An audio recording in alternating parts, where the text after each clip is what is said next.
Après les fameuses photos de Dominique Strauss-Kahn au premier jour de l'affaire qui porte son nom, jusqu'à l'interview télévisée de Nafissatou Diallo il y a une semaine et la frimousse rêveuse de Marie-Victorine M, hier, en une d'un magazine suisse, nous assistons à un véritable feuilleton judiciaire, voire à une série digne de la télévision, tant les images y occupent une place prépondérante.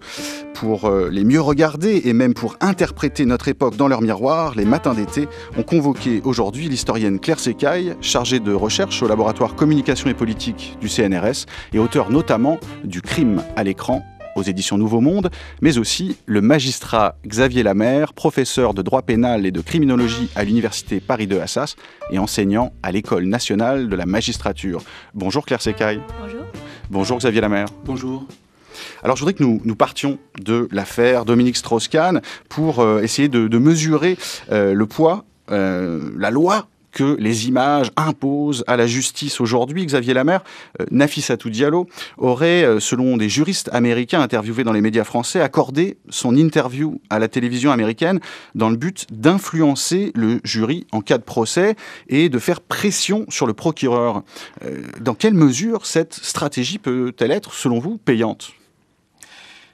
Payante au sens justement trébuchant du terme, et dans un système américain qui est tout à fait particulier, bien différent de celui qu'on peut connaître, et je dirais heureusement, en France, parce qu'on voit bien depuis l'affaire que dans un système accusatoire, c'est le procureur qui a initialement un rôle majeur, c'est l'autorité de poursuite qui a véritablement toutes les cartes en main, et ce n'est que dans un second temps que la défense de la personne qui est poursuivie, qui est accusée, va pouvoir à ce moment-là apporter des éléments. Et on voit bien que les médias ont un rôle tout à fait important, alors qu'ils ne sont pas véritablement partis. Il y a une utilisation massive et tout à fait stratégique de la part des différents avocats, de la défense comme de la victime, qui n'a d'ailleurs pas tellement ce statut-là dans le système Xavier américain. Lamère, à propos de l'interview qu'a donnée Nafissatou Diallo, donc la plaignante, à plusieurs médias, notamment donc à la chaîne de télévision ABC, d'aucuns donc disent qu'elle cherche à faire pression et peut-être à gagner des points et peut-être de l'argent dans le cadre d'une procédure civile qu'elle envisage très fortement, nous dit son avocat. Mais d'autres de ces observateurs disent qu'en général, les victimes s'expriment au début de l'affaire et pas en plein milieu comme actuellement, et que c'est une erreur de la défense que la défense de DSK sera exploitée. Je n'ai pas d'appréciation à apporter sur ces différentes stratégies. Simplement, ce que je peux dire, c'est qu'il y a une utilisation qui est faite par les différentes parties des médias dans ce système américain, qui est tout à fait différent, et je dirais heureusement, d'une autre, où la stratégie de défense doit véritablement se faire dans le prétoire et non par médias interposés à l'extérieur de l'enceinte judiciaire. Alors, voilà ce que je peux dire. Claire Secaille, vous avez enquêté sur notre système judiciaire français dans le cadre, et en étudiant, en vous intéressant notamment aux images, et puis notamment aux images qui se glissent à la périphérie du prétoire, mais aussi dans le prétoire avec les images fixes, ces fameux croquis d'audience qu'on peut retrouver parfois dans les reportages télévisés notamment. Si on revient à ces images de Nafissatou Diallo pleurant à la télévision, mais aussi celles qui viennent de surgir, c'est-à-dire ce portrait, ce visage de Marie-Victorine M, qui dit être une ancienne maîtresse de Dominique Strauss-Kahn, n'est-ce pas pain béni pour les médias, qu'ils soient télé, internet bien sûr, mais peut-être aussi la presse écrite, dont on a l'impression que dans leur traitement des affaires judiciaires, ils ne carburent plus qu'aux images. Oui, et qui... alors c'est vrai que cette cette prise de parole par Nafissatou Diallo vient combler un manque, un déséquilibre dans le récit visuel qui existait jusqu'alors, depuis le début de l'affaire, puisqu'on avait vu Dominique Strauss-Kahn abondamment. Et là, elle était cachée, oui. Elle était cachée, elle n'apparaissait pas dans les récits, et presque on attendait une image fixe d'elle. À la limite, son visage seulement, sa photo fixe, suffisait, et donc la presse écrite n'était pas tellement handicapée pour montrer, diffuser des photos. Et c'est la vidéo, c'est la télévision qui donne le là, cette fois, en montrant non pas une image fixe, mais une vidéo.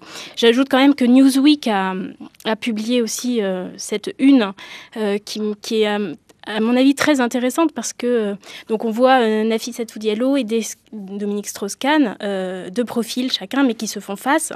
Dominique Strauss-Kahn est en noir et blanc et Nafissatou Diallo est en couleur. Et donc là, à travers ce photomontage, qui sont donc une image fixe, finalement, on comprend que le récit fait diversier va pouvoir reprendre parce qu'on a de nouveau les protagonistes de l'affaire qui sont réunis artificiellement par la presse dans cette image. Alors, vous parlez d'un récit fait diversier. Est-ce qu'on a vraiment affaire à un fait divers avec cette affaire Dominique Strauss-Kahn qui a une ampleur planétaire ? Oui, alors là, je pense qu'on peut percevoir avec cette affaire toutes les limites de la catégorie des faits divers. On voudrait à tout prix faire entrer l'affaire DSK dans cette rubrique. Or, on voit bien qu'elle en déborde complètement. Depuis le début de l'affaire, on a cessé d'envisager l'affaire. Donc, d'abord dans les pages politiques, dans les pages justice et faits divers, effectivement. Hein, mais on a vu aussi que si on analysait cette affaire dans ses conséquences sur le plan international, sur le plan de la démission d'un directeur du FMI, sur les conséquences sur la primaire socialiste. Elle débordait dans les pages politiques, internationales, économie, société aussi, sur l'angle du féminisme. Donc on a affaire à un événement un média event, comme ont théorisé deux sociologues des médias, Daniel Dayan et Iliou Katz, parce qu'on a un événement qui n'est pas simplement au cœur du récit, mais le média lui-même devient au cœur de ce récit. Il y a une relation intrinsèque très forte entre la façon dont le média rapporte l'événement et les faits qui se sont produits. L'image elle-même donne lieu à des commentaires. On a observé des discours, une espèce d'autoréflexivité journalistique qui, en même temps qu'ils suivaient l'événement, essaient de comprendre pourquoi ils étaient autant fascinés. C'est du même ordre que le 11 septembre. Alors je ne place pas les deux... Non, mais en termes de chiffre de vente... de chiffre de vente, voilà, cette capacité à se déployer dans tout le dispositif médiatique utilisé, presse écrite, radio, télé. Alors on le voit encore ce Internet. matin sur Internet avec le visage de cette Marie-Victorine M qui a témoigné dans plusieurs journaux et magazines pendant le week-end. C'est aussi à la une de Jeune Afrique de cette semaine avec Nafissatou Diallo, la femme fatale, ou encore en 4e de couverture de Libération de ce matin, le portrait d'Anne Mansouré, la mère de Tristan Banon.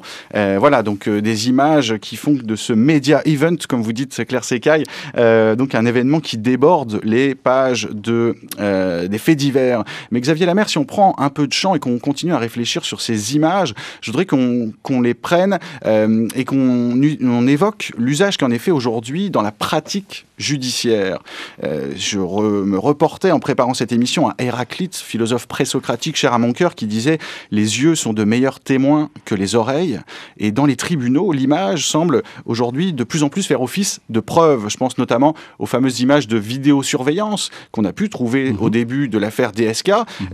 Quelle est la place de ces nouvelles images ou de ces nouveaux éléments de preuve que sont les images ? En fait, il y a une place tout à fait grandissante, à la fois dans ce que l'image, et notamment télévisuelle, peut provoquer de prise de conscience de la part, chez les justiciables, pour se tourner vers la justice.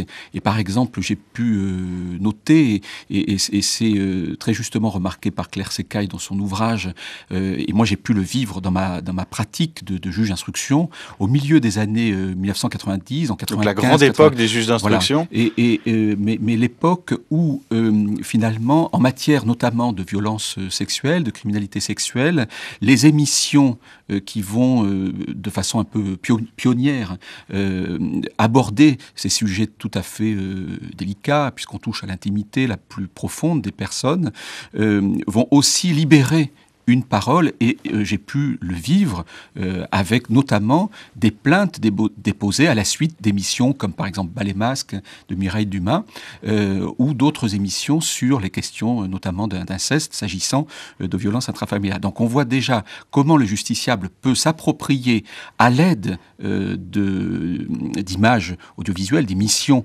qui abordent ces sujets-là, ses propres problématiques tout à fait intimes et qui, dans la société, sont peu abordées. Et puis, à l'inverse, il va y avoir aussi une exploitation des images pour faire pression pour intervenir dans le cours d'un procès, mais on a remarqué que cette pression médiatique, c'est ce choc des images, selon la formule publicitaire d'un hebdomadaire, le poids des mots, le choc des images pour essayer de faire entendre une parole qui était insuffisamment entendue auparavant, qui était notamment celle des victimes. Alors on y reviendra. Jean-Baptiste Souffron, chroniqueur, averti et azerti, a une question à vous poser. Oui, est-ce qu'il n'y a pas un décalage de vitesse aujourd'hui entre le temps de la justice et le temps des médias ? Parce que, enfin, ça s'explique de soi-même. Oui, bien sûr. Mais je crois qu'il y a toujours eu, et il y aura, et je dirais, même à l'époque de la presse à 1 sou, à 10 sous. Et depuis l'époque présocratique, un décalage entre le temps de l'information et de l'événement et le temps de la justice. Je crois que justement, ce serait très grave s'il y avait une espèce de chevauchement des temps, puisque Claire Secaille parle de récits. On a, oui, des récits de nature différente, médiatiques, mais aussi judiciaires, comme il y a des vérités. Et la vérité judiciaire est une vérité qui se construit dans le temps et à l'occasion d'une parole qui est organisée dans un espace particulier qui est celui, un espace-temps qui est celui du procès et du lieu de ce procès. Alors Claire Secaille, vous avez étudié les récits, le travail des faits diversiers, comme vous dites, de ces auteurs de faits divers, de récits de faits divers, de chroniques judiciaires, mais aussi de reportages télévisés. Et quand on vous lit dans Le crime à l'écran, on voit que les journalistes eux-mêmes sont pris dans cette accélération du temps et qu'ils n'ont plus le temps d'organiser leurs paroles, d'organiser leurs récits, et que c'est l'image qui s'impose à eux encore une fois. Oui, et ça traduit donc cette montée en puissance de l'image qui permet une immédiateté pour comprendre les événements qui nous entourent, qui ordonne l'écrit, qui le conditionne, qui fait que les journalistes ont tendance à ne plus... les chroniqueurs judiciaires qui travaillent en poule. Il faut savoir que c'est un journalisme particulier, voilà. Donc, qui ne cherche pas à développer un regard particulier, singulier, comme ça pouvait se faire autrefois dans la tradition des chroniqueurs judiciaires du temps de Frédéric Potcher, dans les années 60, etc. Petit à petit, on a plus envie d'avoir le même angle, pour reprendre un terme... très à la mode aujourd'hui dans les médias. Et puis cinématographique, et voilà, de choisir le même angle et du coup de perdre un petit peu le contenu, la position éditoriale telle qu'elle existait il y a quelques décennies seulement. Xavier Lamère ? Je crois que dans l'image, il y a véritablement un poids émotionnel qui frappe directement la personne. Dans le travail de justice, il est imposé au juge d'avoir suffisamment de distance pour à la fois ne pas être insensible, ça c'est très très important, ne pas être insensible à la réalité humaine, tant d'ailleurs du côté des victimes que aussi du côté de l'auteur. Mais est-ce que aussi un temps de réflexion qui vient d'un récit qui est aussi écrit. Alors, ce n'est pas un hasard si les dossiers de procédure sont des dossiers avec des procès-verbaux, justement, écrits. Mais la procédure est orale. Claire Secaille nous dit à l'instant que, justement, les journalistes, les chroniqueurs judiciaires ont de moins en moins la possibilité, et le font de moins en moins, d'imposer un jeu, un regard subjectif sur les événements. Est-ce que c'est... Vous nous parlez, vous, Xavier Lamère, de la dimension émotive, émotionnelle des images qui s'imposent autour, mais aussi peut-être dans les prétoires, quand on enquête sur ce genre d'affaires, comme celle de Dominique Strauss-Kahn et Nafissatou Diallo. Est-ce à dire que la justice est de plus en plus en proie au pathos et perd de vue le logos, donc en proie aux émotions contre la raison? Bien sûr que la justice est tout à fait sensible à ce que l'on peut nommer le populisme pénal, qui va s'appuyer sur l'évocation récurrente et massive de la douleur des victimes, et le simple statut de victime permettant ce respect-là, et en même temps ne va pas être complètement submergé par cette dimension-là, parce que dans le travail de justice pénale, parce que là il s'agit bien de justice pénale, justice criminelle, il y a aussi un travail d'examen des preuves et des charges contre l'auteur. Donc je crois que il est très important pour un acteur judiciaire de maintenir, et c'est vrai que c'est difficile, un équilibre entre tous ces courants contraires. Claire Secaille ? Oui, vous parlez de populisme pénal, mais du coup là, ça élargit cette notion très importante d'un conflit de temporalité justement entre le temps judiciaire et le temps médiatique, puisqu'avec le populisme pénal, on introduit une autre temporalité qui est le temps politique, puisque c'est souvent à des finalités électoralistes qu'on instrumentalise les événements, les faits divers, etc. On en a vu beaucoup ces derniers temps. Les fameuses lois d'affichage, pour parler d'image encore. Et en fait, Xavier Lamère. Justement, et c'est parce que il y a cette utilisation des médias à des fins politiques, ou je dirais plutôt politiciennes, qu'il y a cette espèce de loi maintenant, de façon de faire, à savoir un fait divers fortement médiatisé égale une loi votée dans l'urgence. Ce qui veut dire, là encore, on court-circuite le temps. On parlait du temps judiciaire, mais il y a aussi un temps législatif qui est là pour réfléchir à l'organisation de la loi. Et ce temps-là est complètement court-circuité aujourd'hui. Ce qui fait qu'on a une espèce d'amoncellement de lois. Je parle de nomorée, comme on parle de diarrhée ou de logorée. Je pense qu'on peut parler aujourd'hui, et depuis une douzaine d'années, enfin depuis même l'entrée en vigueur du nouveau code pénal, depuis 1992, donc c'est tout à fait transpartisan comme constat. Il y a véritablement aujourd'hui une nomorée qui submerge les acteurs judiciaires. Eux-mêmes submergés par les images. Voilà, et qui ont bien du mal justement à essayer de tenir l'équilibre entre les différents courants.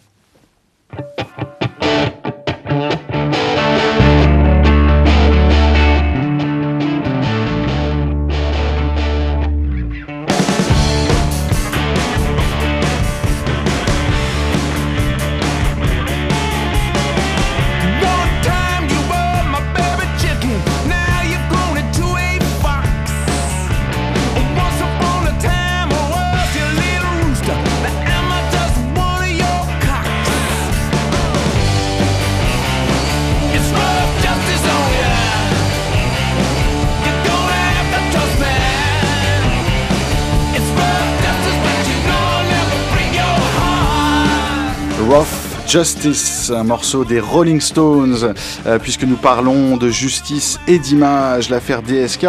Mais on va continuer à prendre du champ avec vous, Claire Secaille, historienne, spécialiste du regard des médias sur la justice et sur le crime. Et puis avec vous, Xavier Lamère, magistrat, enseignant notamment à Assas ou encore à l'École nationale de la magistrature. Prendre du champ pour évoquer l'image de la justice et de son personnel qui sont devenus un enjeu majeur. Xavier Lamère, on le sait, la justice s'incarne aujourd'hui de plus en plus dans des personnes soucieuses de leur image. Il y a bien sûr le précédent Outreau qui a beaucoup pesé, mais ça continue et c'était sans doute plus ancien. Claire Secaille nous en dira peut-être un mot. Est-ce que vous avez ressenti ce poids des images, de votre image sur votre carrière, dans votre pratique ?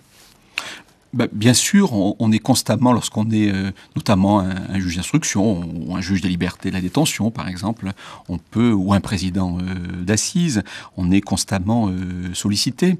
Mais il existe, outre les obligations déontologiques et le souci que l'on peut avoir justement d'un maximum de discrétion. Les enquêtes de personnalité aussi pour les étudiants de l'École nationale de la magistrature. Qui, je crois, sont indispensables dans notre métier. Mais il il existe aussi des dispositifs législatifs, légaux, qui permettent d'éviter que l'on puisse justement être trop soumis à cette pression.